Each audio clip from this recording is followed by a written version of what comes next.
Juan Adams versus Justin Tafa is on the main card of UFC 247, Jones versus Reyes.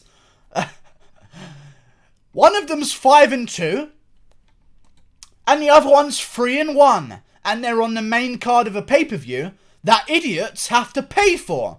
Some people out there are going to be dumb enough to pay for this, to watch the pay-per-view.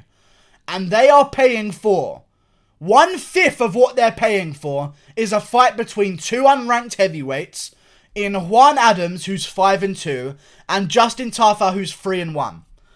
You can't make this stuff up. And not only that, not only are their records so bad, and let me just pick my nose off camera real quick,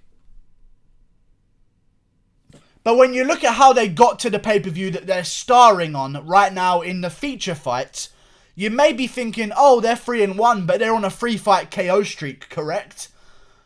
Not quite. Justin Tafa earned his spot on the main card for being KO'd by Jorgen De Castro in his home fight at UFC 243 in Australia. He was KO'd by Jorgen De Castro in the first round. That's how he earned his position on the main card feature fight above Derek Lewis versus Ilir Latifi of Jones versus Reyes UFC 247. Let's move on to Juan Adams. How did he earn his main card slot at UFC 247 Jones versus Reyes? Oh yes! He lost on the main card of a fight night to Greg Hardy by TKO in the first round. But he was on a crazy streak before that, right? No, he lost to Arhan Shin Bola by decision on a fight night. That's what earned him the main card of a pay-per-view in the feature fight slot. And I know what you guys are going to tell me here. I know there's people waiting in the comments right now. They've probably already written their comments before I've gotten to this part of the video. They're going to say, oh, we had fallouts on the card. A lot of guys got injured. Okay, let me bounce back at you with this. This was on the main card before we lost Jimmy Rivera versus Marlon Vera. Before we lost Diego Lima versus Alex Morono. This was already on the main card. So they looked at these two guys and they thought, you know what these guys deserve for both being KO'd in their last fights? A main card on the pay-per-view. I don't get it. I don't get this company anymore. It doesn't make any sense. You're representing by making people, or not making, because obviously it's an option to pay for pay-per-view. Of course, you can watch it in various other ways if you have a brain. However, I just poked my eye while saying brain. Either way, you're selling the product of the greatest fighters of all time.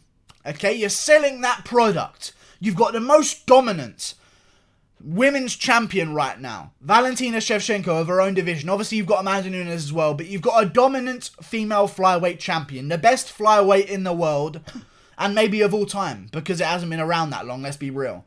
Then you've got Jon Jones, the greatest of all time. And then you've got Juan Adams versus Justin Tafa. And I'm making a prediction video about it. That's the saddest thing about all of this. I'm choosing to make a prediction about this. And you know how I'm going to predict this one? There's no telling how I'm going to predict this one. There's no, oh, this guy can do this, and this guy's footwork. Oh, this guy, the left hook is really what you... There's none of that breakdown. I can't give a breakdown on this. I can't. You know what I'm going to do? I'm going to predict a fight like this. Justin Tafa is fat. Juan Adams is relatively muscular. That's our first point that we've covered. Juan Adams is 28 years of age. Justin Tafa is 26. Means nothing at heavyweight. Moving on. Juan Adams is only coming off of a TKO loss, whereas Justin Tafa is coming off of a vicious one-punch KO loss to Jorgen De Castro. That's how they earn their place on the main card, of course.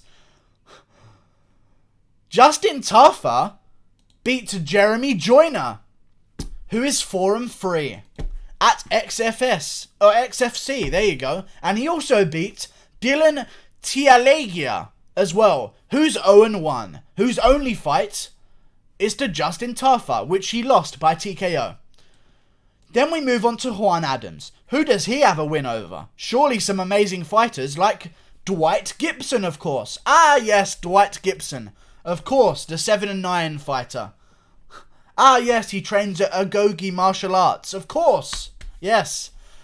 Nice, I know him, and you might recognize names such as Bryce Ritani Koe as well. He's a real well-known guy. 4-3. Light heavyweight who took the fight on short notice. And he's on the main card. Juan Adams. Amazing. Amazing. He's fighting out of Houston, Texas. That's the only reason he's on the main card.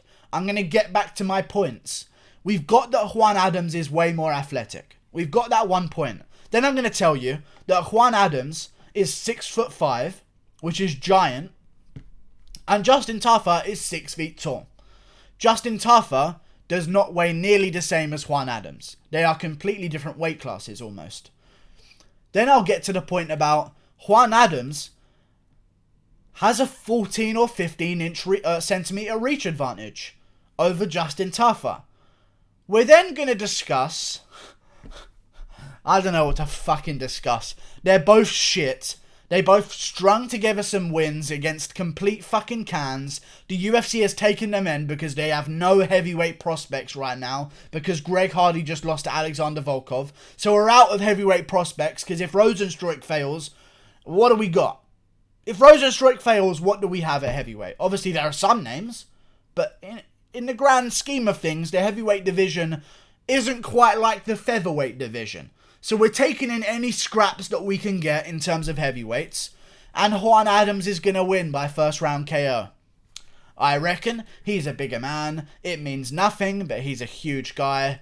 And Justin Tafa is a six foot fat guy. He's small. 6 foot is relatively small, especially when you're talking about heavyweights. 6 foot is relatively small, unless you're 6'4", 6'3" at least. If you're 6'3" at least, then you can make it a heavyweight. But being 6 foot, if you aren't Cain Velasquez, get out. There's no excuse for tits unless your name is Cain Velasquez. And I know I can't talk because I have some body fat on my body. I understand that. But I am also not paid. Here's the thing. When I criticize fighters for being fat, I understand that I don't have an 8-pack. I'm very aware of that. I can see right now I don't have an 8-pack. I have 2, but we won't even say 2. We'll say I have a pathetic excuse for 2. Okay, but we're nowhere near the 8 levels. Okay? But I have a very big right to say that Justin Tafa should not be in that shape. Okay? It's not like he has a bit of fat and blubber on him like Cain Velasquez used to have. It's sagginess. Justin Tafa looks like he's been popped. He does. He looks deflated in there. That's the reality of it. There's no excuse for being that way and trying to be the best heavyweight in the world. No, you're going to say, oh, why don't you try getting in shape? Okay, I'm not paid tens of thousands to be the best I can ever be at fighting. Justin Tafa is going to lose. And he's probably going to win because I've said all of this about him. But I think that Justin Tafa is going to lose. If Juan Adams loses this, get him out of the fucking UFC. And send him home in his hometown. Okay? Because he's fighting at Houston, Texas. He's from Houston, Texas. What better way to cut someone than on their own front door? Because then there's not a long journey home at least. We'll see what happens. I'm going with Juan Adams. He's bigger, more powerful. He holds on to single legs while having his fucking brains mushed in by Greg Hardy. I can't even do this prediction. I can't even do this. This is madness. This is madness that the UFC has gotten to this. UFC 247 is a joke. It is a joke. You know what's better than UFC 247? Rio Rancho is better than UFC 247. So is UFC Auckland. Oh, look at... So is UFC Norfolk. It's just... I know we've lost fights in Jimmy Rivera versus Marlon Vera, and I know we've lost a fight in Diego Lima versus Alex Morono, but even with those fights on the prelims, this is fucking dog shit. Okay? And I know what they're trying to do here. They're trying to say, but look, we gave you Jones and Shevchenko. Oh yes, the 2 least interesting title fights right now. Thanks, UFC. You've given us 2 title fights that we don't care about. These are the least anticipated title matchups of this year and 2019 combined. Even though there hasn't been a single title fight this year.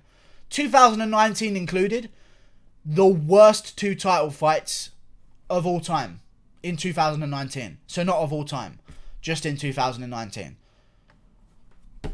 But we got Derek Lewis. Derek Lewis, top heavyweight contender. Who's he taking on? A top heavyweight, of course. No, he's taking on Ilir Latifi. A light heavyweight coming off 2 losses in a row. I can't get behind it anymore. At least we've got Dan Ige, right? No, wait. Let me tell you how this card is going to be saved. We've got Trevin Giles headlining the prelims. Yes, Trevin Giles, that guy coming off 2 losses in a row. I'm sorry, I just can't. I can't.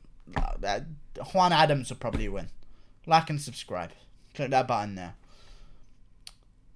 Goodbye.